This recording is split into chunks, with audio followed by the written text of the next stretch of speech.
All right, I think we'll go ahead and get started. I'm gonna just say I'm Stacy with OC Habitats, and Sanjay Das is going to be talking about environmental justice today. This is our coffee and conservation. We try to do one of these once a month, not necessarily on a set weekend, just kind of how it works with our schedule. So if we are going to ask, as I mentioned, we are recording this. We will be putting the recorded event on our website for those that missed the event or wanted to come back and look at it. We ask that there's going to be a variety of things we might ask you to do put in your questions in the chat. We might ask you to annotate. We might ask you to unmute. We'd love for you to participate in any way you would like to. We will have a little space for discussion as throughout, and we'll have a longer space at the end for discussion. So we hope that you guys want to engage with us, because we certainly want to engage with you. So I'm going to hand it over to Sanjay, and welcome. And again, thank you all for coming. Hello, everyone. Thank you for joining us today. Like Stacy mentioned, I am Sanjay. Currently, I am an intern with OC Habitats. I'm pursuing my graduate degree at UC Irvine in conservation and restoration. So honestly, I'm really excited for this opportunity to talk about this environmental justice today with you all. And I would like to again thank you all and welcome you all for being here. And I hope you have your, as the name says, coffee and conservation. I hope you have your coffee or either tea or anything, whatever you would like to drink. Like I have mine. Let me take a sip then. And let's talk something about our environment on a topic called environmental justice today. So moving forward. Well, the first thing we would like to know about the topic itself, environmental justice, is what exactly environmental justice is.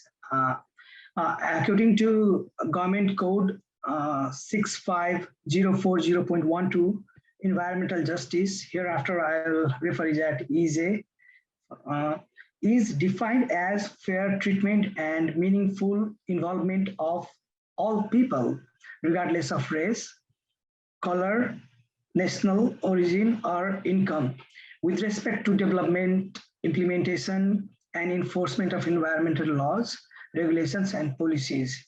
So that's it. And when I say about fair treatment, what I'm trying to say here is no groups of people should bear a disproportionate or unbalanced share of the negative environmental consequences that could result from industrial, governmental, or commercial operations that goes around, or even change in policies. Moving forward, I also mentioned about term meaningful involvement, which basically means people have an opportunity to participate in decisions about activities that may affect their environment and our health. The public contribution can influence the regulatory agencies' decisions. When public is present, they have their own say and they can put their concerns, their desire, their thoughts, whatever they think of their best knowledge. And that's always been helpful for making decisions. So that's one of the reasons public contribution is really important. Community concerns are also and will also be considered in decision making, so that makes another big difference. And decision makers will seek out the facilitate the involvement of those who are actually potentially affected. So here I would like to briefly talk about principles of environmental justice. Delegates to the first National People of Color Environmental Leadership Summit held on October 24 to 27 in 1991 in Washington, D.C., drafted and adopted these 17 principles, which you see on the screen. Since then, the principles have served as defining document for the growing grassroots movement of environmental justice. So I will highlight only some of them on today's talk, but if you are interested, you always feel free to take a look at the shared document in the chat. That's the same PDF version of all the principles. So the first principle which talks about sacredness, is one of my favorite when I see it, because it is very important to acknowledge and respect our planet overall. We call it Mother Earth and all the ecosystems in it. So, and we also know all the species has their own role to play to balance the ecosystem, and that unique role has to be respected. That has to be always treated in a way it has to be. And they also have the rights like us to be free from destruction. So when I say they, I mean to all of us in overall, but just use it that way. So yeah, so the very first principle says it to acknowledge the Mother Earth. Second one, this is also important in my thought, is because when we say about environmental justice, there should be no discrimination or bias of color, race, ethnicity, rich or poor when it comes to policy making. And it insists that public policy must be based on mutual respect and justice for them all. That's why it's one of the important principles. Moving forward to one of the other, this is, you'll see it on the number 7 I'm trying to pull out here, says every level of decision making that includes need assessment or planning or implementation or enforcement or even overall evaluation of any of those decision making process, it is important to encourage equal participation in every level of decision making. This helps to create transparent planning and allows the community to share their thoughts, understanding, and sometimes even expertise. So that's why I tried to pull this out. And the one I would also like to talk about today is, if you'll see on number 10, so it's not like government can be, or they are free to make any decision which is not in compliance to environmental justice. It's not like that. And I was really happy to see this principle in our one of those principle lists, because if government acts bring injustice, that will be flagged out by international law or Universal Declaration on Human Rights and even United Nations Conventions on Genocide. So this brings something really strong call that environmental justice is equally for all, doesn't matter public or government. And this is number 12 about the, I can't see my screen. Okay. I hope you can hear me all. So this affirms the need of urban and rural ecological policies that helps us to clean up and rebuild our cities. So when it comes to urban infrastructure and all those nature and urbanization going along together, so this does recognizes, the principle does recognizes the necessity or the acknowledgement. They acknowledge the need of all the natural parts, like having parks in the city area or having those wilderness, small patch of wilderness make a big difference. So this really helps community. That's why it's one of those principles. And moving forward, the last one I have is to use the resources wisely, to respect the Mother Earth's resources. That's also one of those principles I really found really important, because we all know these resources are for all, and it has to be the better we use, the longer we can use them. So that's the whole point. And ecological, environmental justice does recognize that one also, and it brings out about that in the principle also. So that's about principles. And like I said, we can always take a look back in detail. This is just for the principles may not be only I mean, the one I talked are the important. It could be important. Some other principles could be equally important depending on views. I just brought these particular ones just to stick to our interest. Basically, we are more focused in habitats, ecology, or biological side rather than other sides, although that's equally important. So I just that's one reason I just talked about these ones. But like I said, Stacy already shared the document in the chat, the link on the chat. You feel free to take a look at your convenience. Now moving forward, why is environmental justice so important?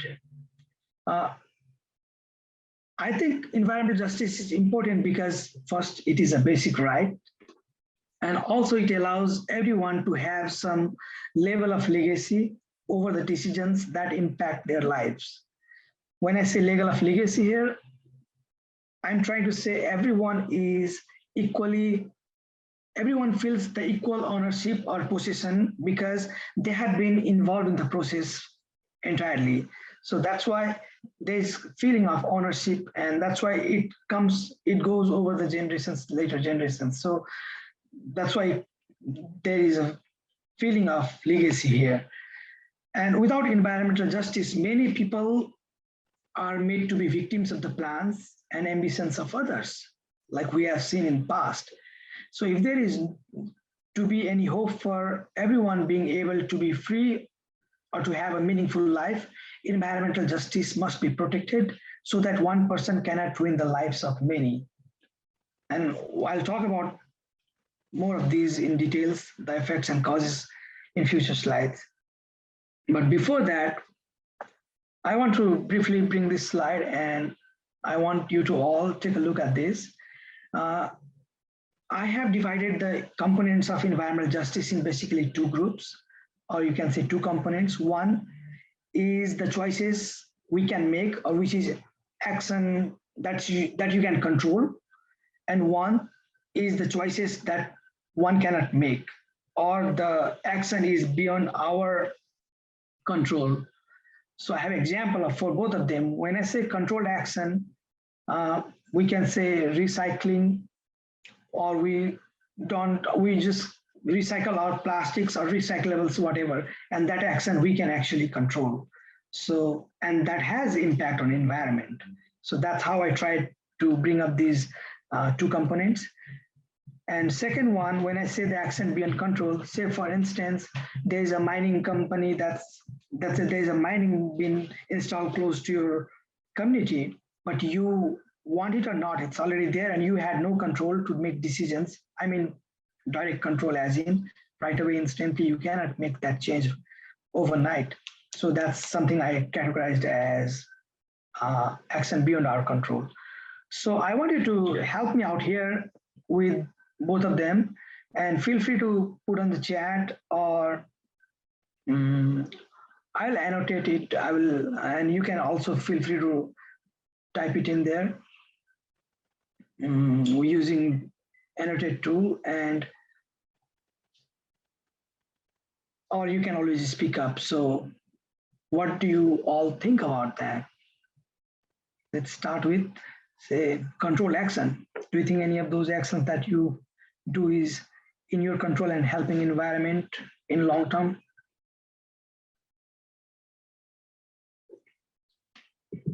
I see some chat.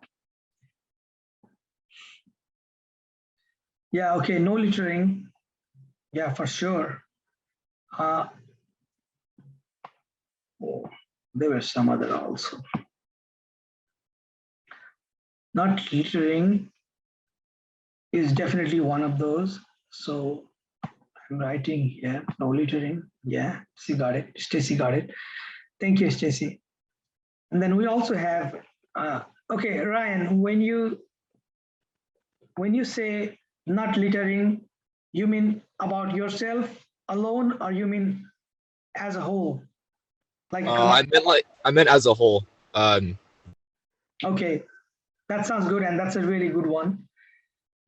And then Melissa says controlled action, use less plastic. That's the best we can do, and that's one of the most effective action we can ever do for the benefit of environment. Likewise, I see some of the post on the other side, industrial pollution, overpopulation. Those are really great points. Would you like to talk about more in detail about that? Whoever wrote it. I'm sorry, I didn't see that. That was me, Sanjay. Okay. Thank you, Stacey.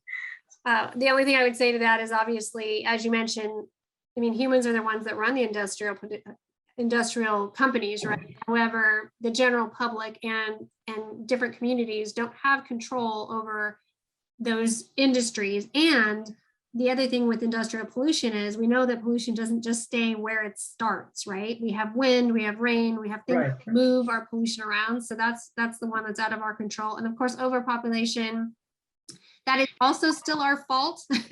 But one person cannot control the acts of others. So, as we know, we're pretty much at the tipping point of our population. So I would say both of those would be out of the individual control of people in a community. Right. I totally agree. And thanks for putting those points. I want to go back to our action, controlled action. Melissa posted use less plastic. How do you want to justify it? Would you like to talk about it, Melissa? Oh, I just meant use less plastic, like you can use reusable water bottles, reusable utensils. It doesn't have to be plastic. It could be reusable bags, things like that. Right.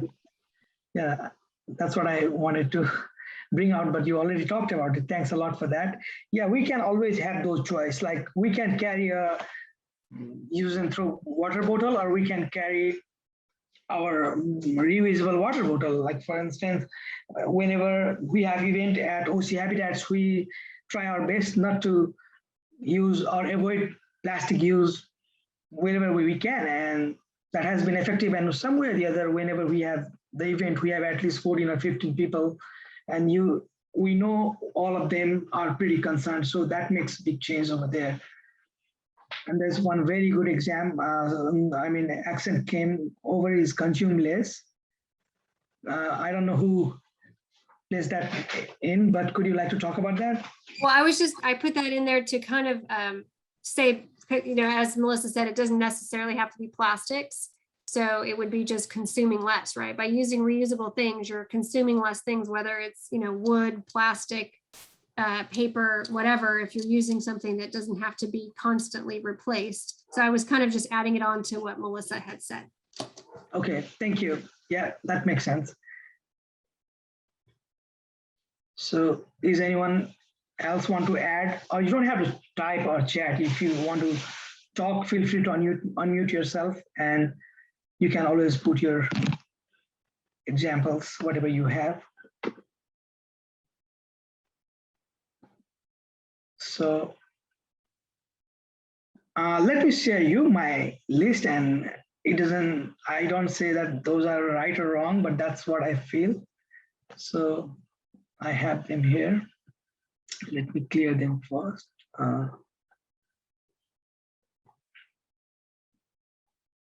And moving forward. So here's some of my examples that I had. Like plastic, I also thought of same. Some of these controlled action I would like to talk about first. I had this carpooling. So we know one of the worst pollution in Orange County around our community is one of air pollution. And if we carpool some way or the other, it may not bring change right away, but its accumulated effort will definitely bring a big change in the air quality, and that we can control. I mean, instead of going in two different cars, if you're going same place, why not? Planting trees in your yard. I mean, even one tree brings joy to environment. So whenever you feel you have enough room for any plant, I would say go for it. And that's definitely going to help. I don't know, I have not seen much about rainwater harvest around, but this is one of the action that we do mostly all of the houses back in my hometown, Nepal. Nepal, I know it's kind of, I hope you guys know it's Asian country. It's one of the small, it's really small and it's in developing process. The country itself has a lot of issues, and one of the major issues is water availability because of the topography.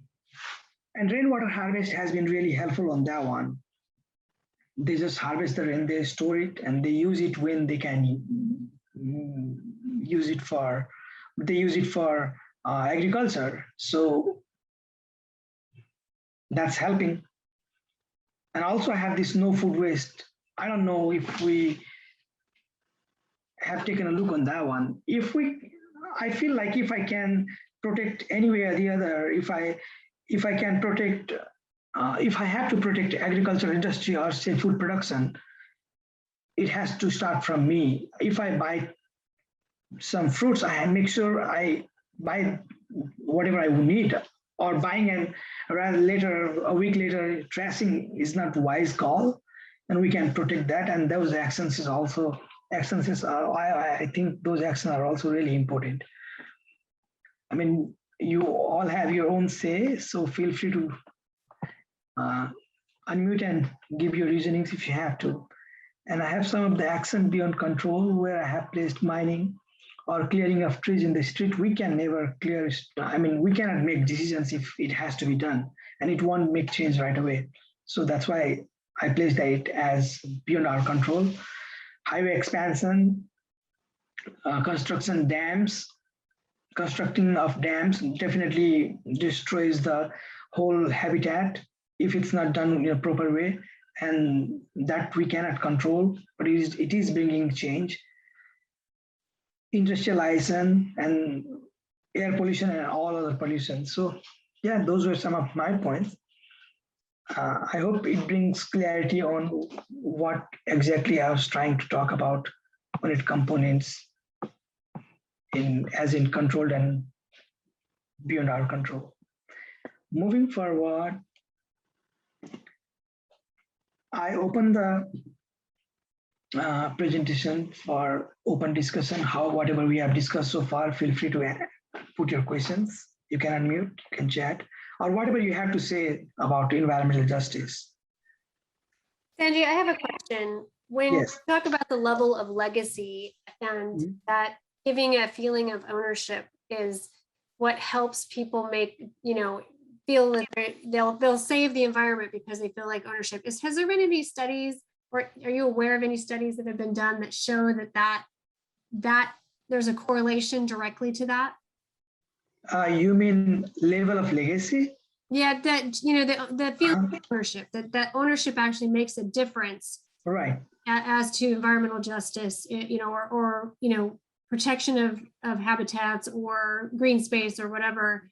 Did you, in your research, did you find anything on that, or does anyone in the group feel like they've seen some direct impacts of that? I mean, honestly, I didn't take a look in that way. But when you're asking this now, I feel like I can give you an example, like based on what I think about it, is the habitat that we're protecting ourselves. Even as in OCH, we see the wetland that we have been working for years.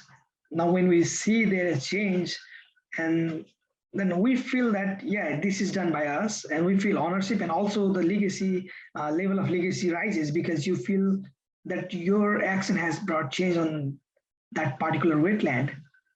I don't know if I'm getting you. If you're Yeah, getting. I absolutely agree with it.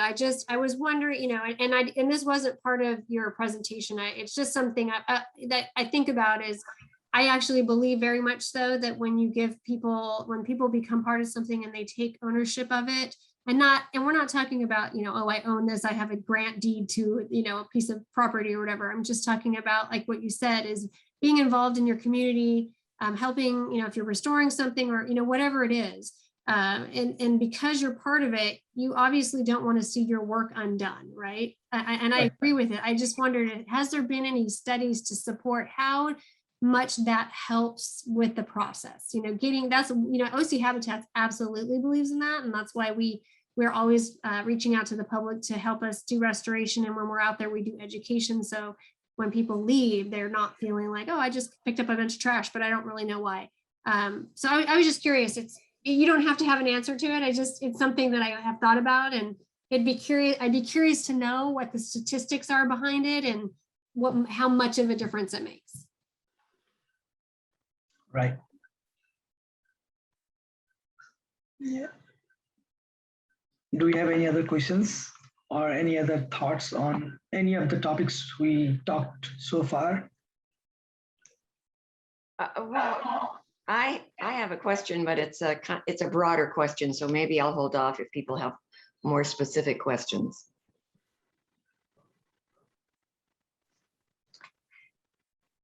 I think, yeah, go for it.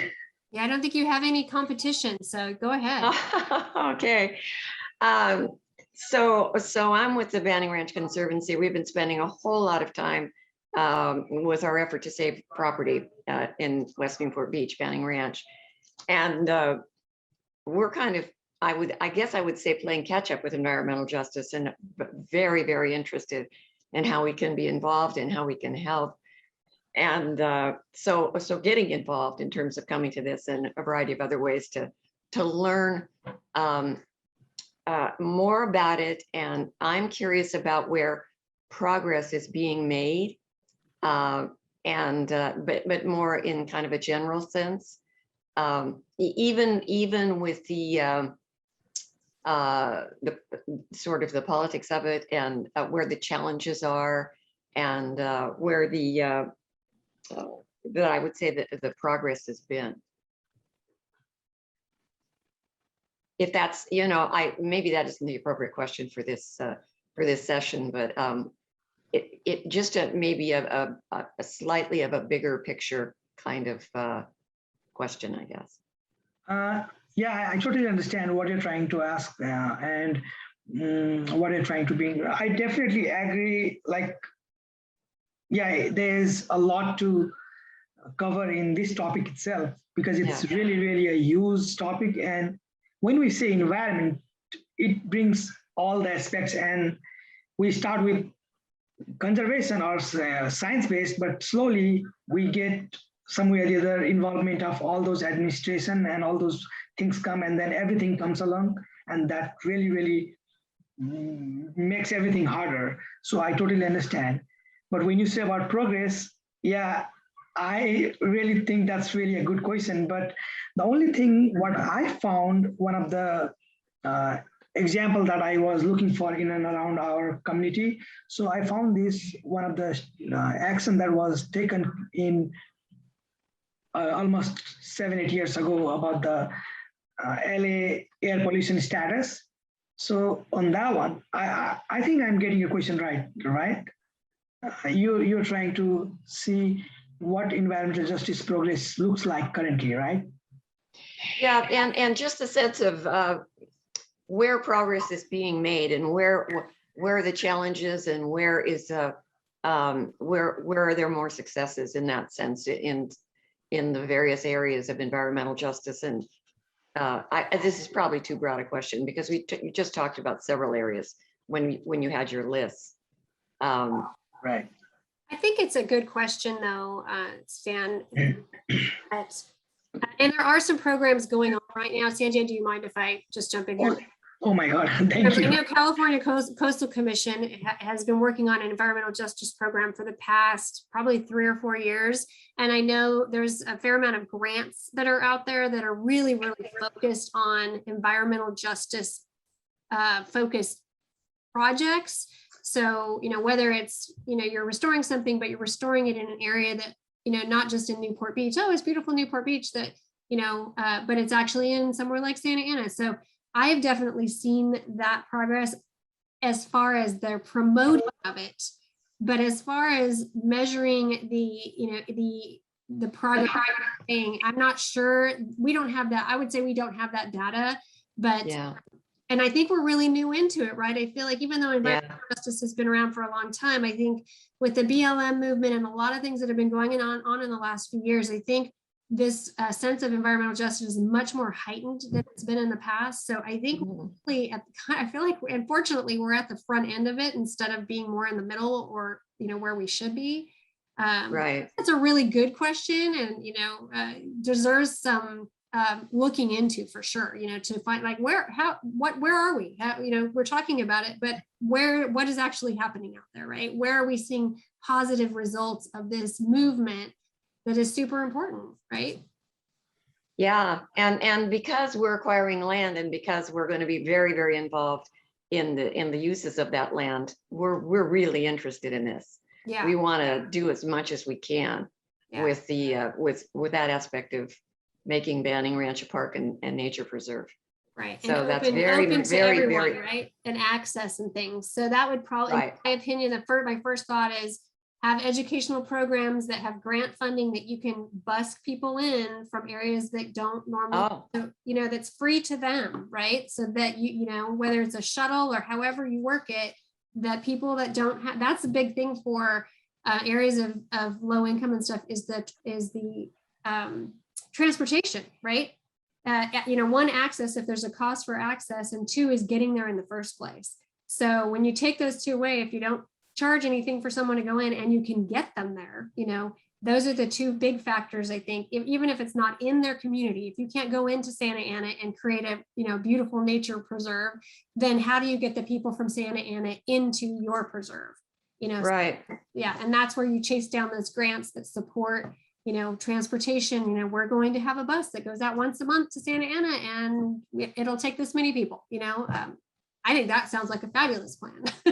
Well, we do know that Banning Ranch is within an hour's drive, but within that hour's drive, about 60.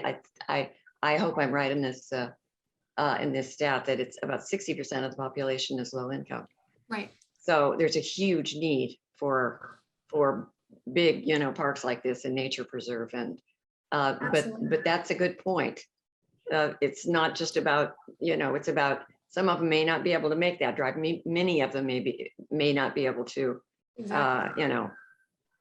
To have that kind of access in terms of getting to Banning Ranch. So we have to look at that.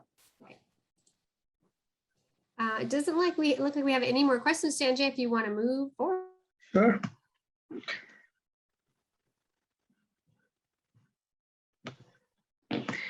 Okay, so now let's talk about environmental injustice. And feel free to unmute yourself if you have any questions, or feel free to put it in the chat. Based on this, one of the article published in 2002, Mante, he defined environmental injustice as the uneven exposure of communities of color and the poor to pollution and its associated effects to health and environment, as well as the unequal environmental protection and environmental quality provided through could be laws, regulations, governmental programs, enforcements, and policies. And now, who are the victims, the affected groups of environmental injustice? Usually they, based on the studies and based on the research done so far, it recognizes that poor groups are adversely affected by environmental hazards more than other groups. Now, why and how, we'll talk in future slides, but according to the National Center for Children in Poverty, I want to bring out about this special study on children, how they have been affected. So 13 million children in America live in poverty, and not only are millions of children living in poverty, but are also living in environments that are hazardous to their health.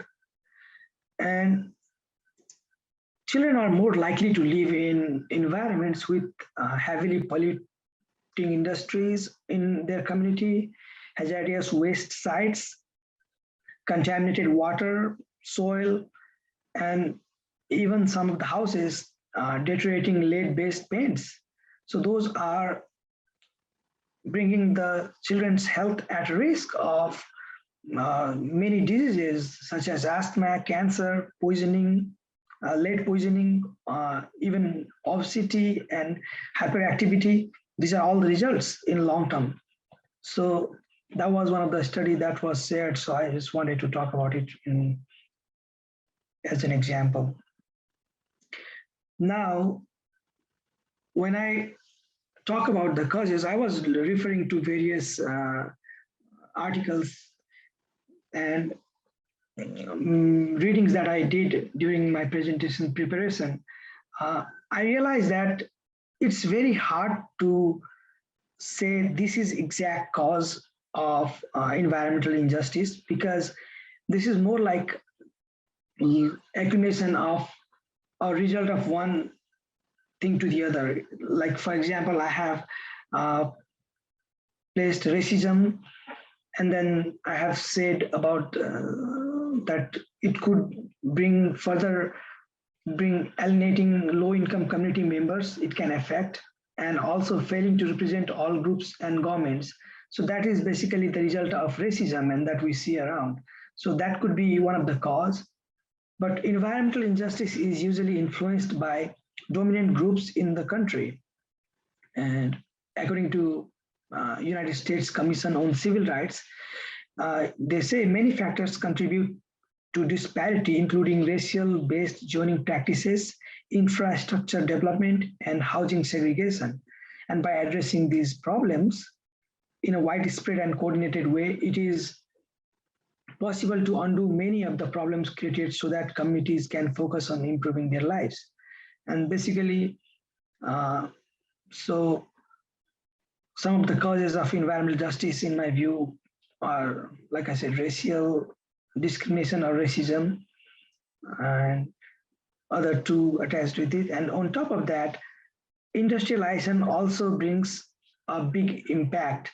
And now how industrialization is specifically on those areas, that's another question, but we'll talk about this in my future slide. But that just gets interconnected with each other, and eventually, if we think in a way how all these causes are connected, you will find a very strong bridge in between all of them. And that network that has developed in our society since ages is impacting to this day. And that's one of our major reasons of environmental injustice.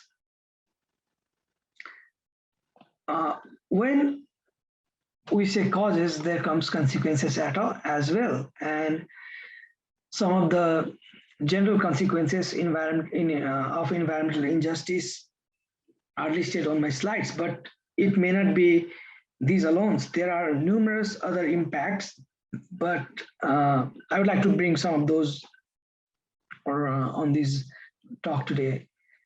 So when we say physical and mental health of people is impacted, it is very true. And it is even acknowledged that living near landfills or toxic dump sites can disrupt physical health. But there's a very less research done on how this affects mental health. However, in 2007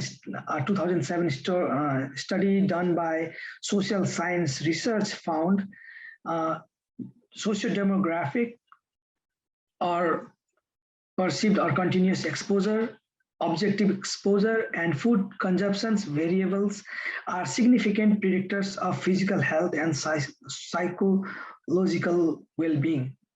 And that there are significant relationships between physical and psychological well-being that specifically impacts low-income people. And that's how the financial burdening starts. And once people started getting sick or not well, we had to see doctor, and slowly the financial burdening starts over there, and eventually leading to decreased life expectancy or demise. That's one of the reason I have them there. Likewise, I think urban heat island effect is also one of the another effect of another consequences of environmental justice. Here, I would like to define what I mean is we have these concrete structures all over the city with very less very less green or open space that impacts the heat or heating of the entire city, forming a small heat bubble in the middle of nowhere. You can think of how it could be. So that is one of the effect which we see because of the environmental injustice also. Likewise, death in communities of color. This is basically more related to people, those who are impacted. And like I said, it's minority or poor people, they are the ones who are the most affected ones. Many factors threaten the well-being of minority communities, such as discriminatory policing or housing availability. And this becomes the main cause of mortality of these residents. According to the Scientific American report, air pollution and extreme heat are killing inner city residents at a higher rate than almost all other causes. And as average temperatures continue to rise, contributing to what scientifically it is called as urban heat island effect, which I just talked, brings death and illness from the climate change, from the effects of climate change that is even expected to rise further with the time. So that's one of the very heartbreaking consequences of environmental injustice. Likewise, I also brought these minority communities are the one who are often affected. So there's a study by University of Southern California sociology professor named Manuel Pastor. He reviewed the data for minority populations and move-ins and before and after the arrival of toxic storage and disposable facilities in Los Angeles County itself. The time was 1970 to 1990. The area scheduled to receive waste factories were mostly minority communities. And after the facilities arrived, there were significant increase in the minority population. So this brings, they often leave, and the reason is there was even United States Commission on Civil Rights reported that it appears the minorities attract toxic storage and disposal facilities, but these facilities do not attract minorities. It's because it's way cheaper for industries or those big companies to dispose their waste in minorities area rather than rich area. So that is one reason. If I have any questions, let me take a look. I see a chat. Doesn't look like questions right now. We have about 15 more minutes. Yeah, okay, I got you. So yeah, let's move forward. I have these two images and I want you to take a look at both of these images and feel free to say what you think. The top on the upper left is Irvine and the bottom right, Santa Ana. This is from the same date and the scale bar is also same, 200 meter. What do you see? Like what pops up in your head when you see these two images, or what do you think about these two images? It's our neighborhood. We are in the same community, Orange County.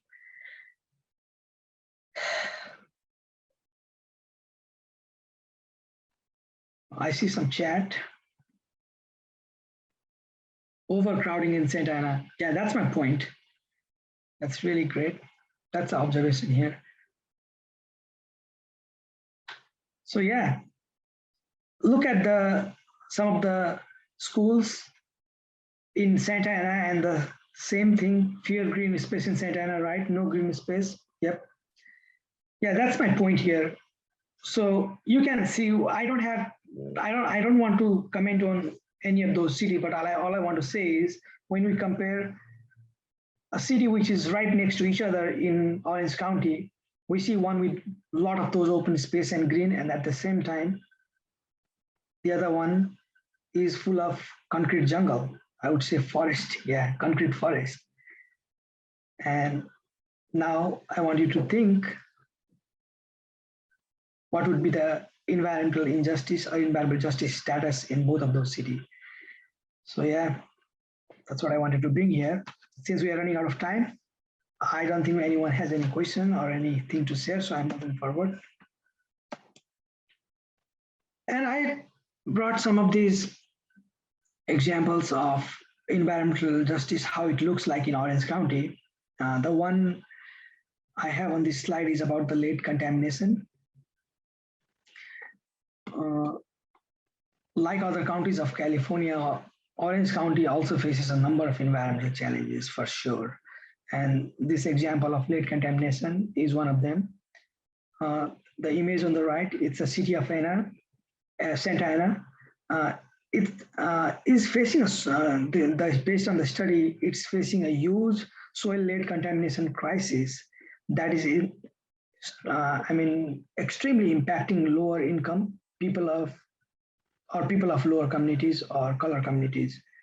And due to lack of adequate lead testing in children, adults, and soil, Santa Ana are living in unmonitored hotspots, which is even exceeding the level of both state and federal guidelines. When I say level, according to Environmental Protection Agency, EPA, 400 parts per million is defined as soil lead hazard in areas where children are present.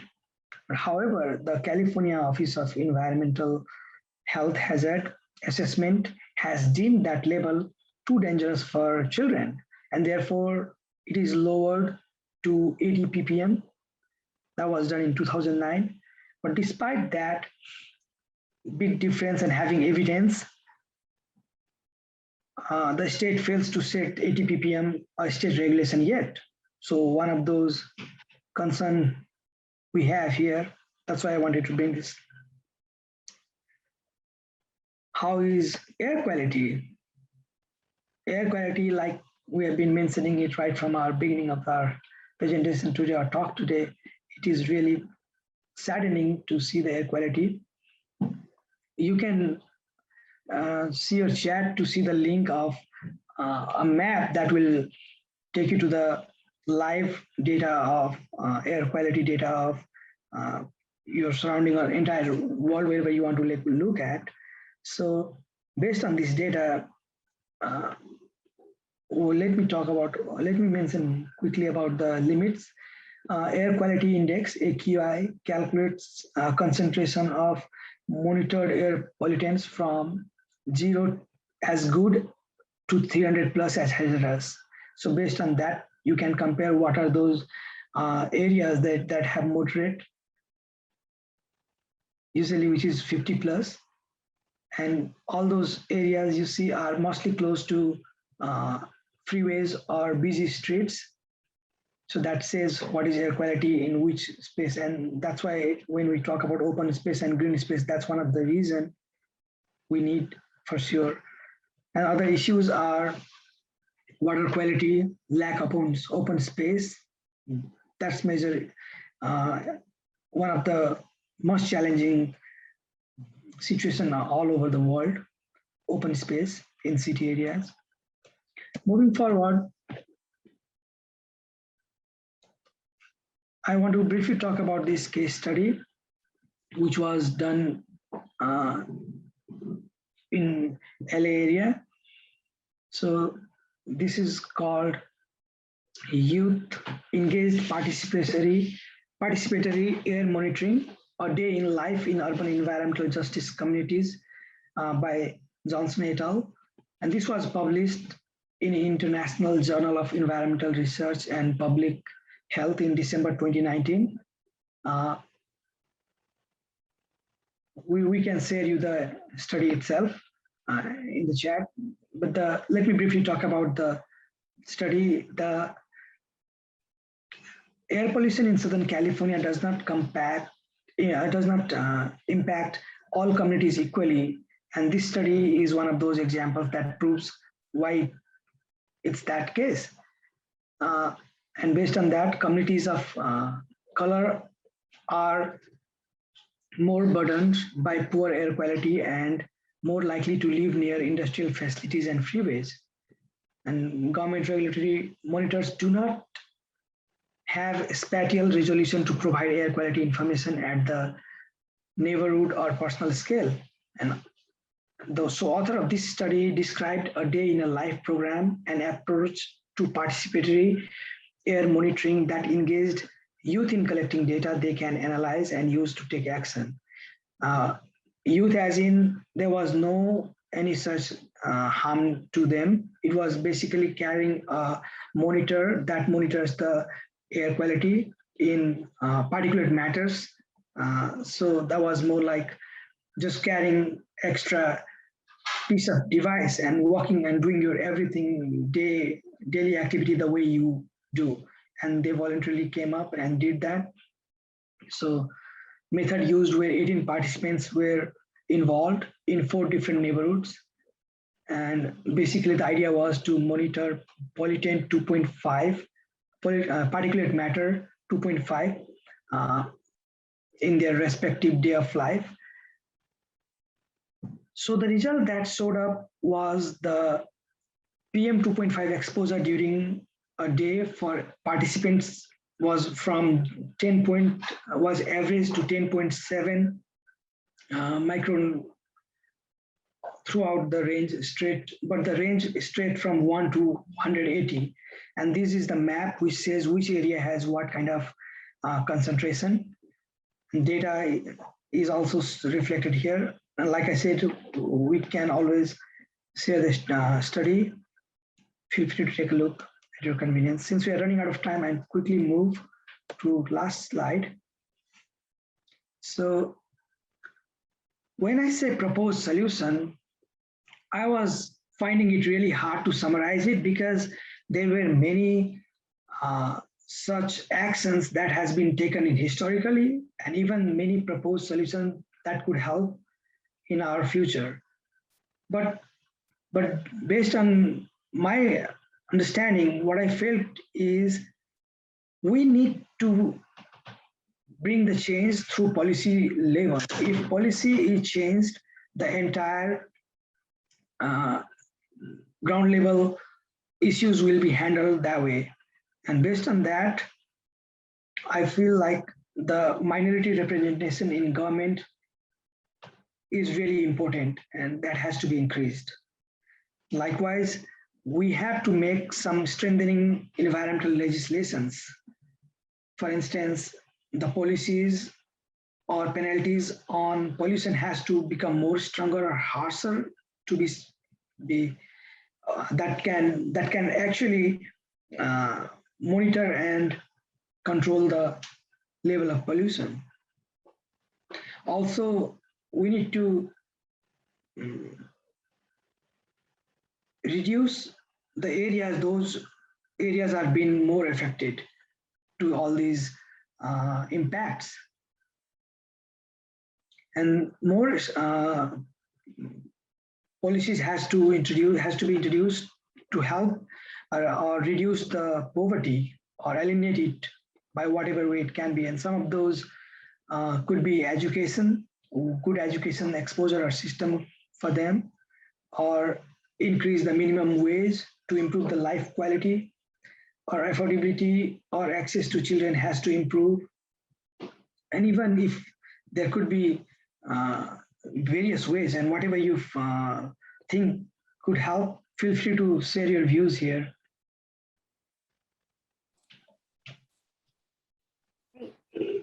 This is the end of your presentation, Sanjay? And if nobody has any comments, that's my hand. Yep. Great. Well, this is a good time for us to open this up if everybody wants to turn their screens on and have any discussion about some of the topics that he talked about. He obviously covered many aspects, but environmental justice is very deep and very wide as far as the issues and impacts of it. Thank you guys. Have a great weekend.